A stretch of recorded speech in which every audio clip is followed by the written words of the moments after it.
Ano ba ang magandang gawin kapag na-monetize ka na sa stars? Ngayon, napakarami kasi nagtatanong, na-monetize sila sa stars. Meron na mga ilang buwan pa lang na-monetize sa stars.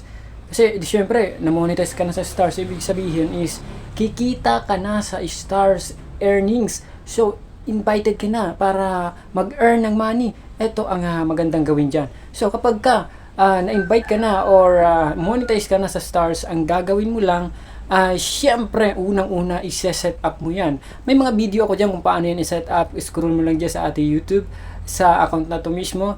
Yan, makikita mo dyan kung paano ba talaga may set up yung stars. Kasi, may expiration yan kapag na-monetize ka. Then, inside of many months, or 6 to 7, o ilang months yan, basta yan ay umabot sa ganyang months, ay expire. Sayang yung stars na mga earnings mo, yung mga sinend sa'yo, sayang nun. Ang kailangan mong gawin ay i-set up yan. Madali lang naman i-set up yan. Magbibigay tayo ng papyaw sa mga ganyan.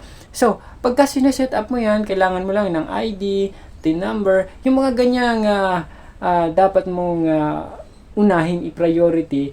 Yung monetization na yan, pagka dumating na sa yung monetization na yan, set up mo agad, wag mo nang papatagalin. Kung mayroon kang kailangan, meron kang mga dapat asikasuhin, gawin mo na kasi napakadali lang naman i-set up yan. Para ka lang nag-fill up ng mga ilang documents na kailangan mo sa trabaho, di ba? Ganun lang naman yun. At kapag na-monetize ka na dyan, so, congrats kasi kapag umabot ka na sa saktong bilang ng stars, sigurado ay kikita ka na. Nako, ang pinaka maganda dyan ay umabot ka ng $100. Kapag umabot ka ng $100 kasi, pag na-convert na yan, pwede mo nang ma-withdraw agad, pasok na agad sa'yo. Diba? Kailangan mo lang, syempre pagka nag-set up ka, meron kang bank account, okay? Bank account, kailangan mo ng bank account. Ang bank account, pumili ka kung saan. Meron akong video dyan.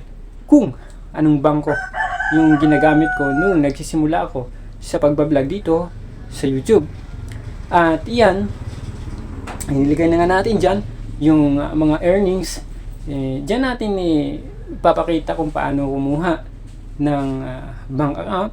Okay, magagamit mo dyan sa stars earnings mo kung monetize ka na dyan sa stars. O di ba? Napakadali lang. Kaya kailangan mong gawin ay kapag na monetize ka sa stars, set up agad. Yan ang pinaka the best na gawin dyan, di ba? Then, post na naman ng video. Post ng post, mag-earn ka ng malaki dyan. Hindi pa naka-subscribe, subscribe ka. Marami tayong tutorial patungkol sa Facebook, sa YouTube, dito mismo sa YouTube. Thank you so much for watching.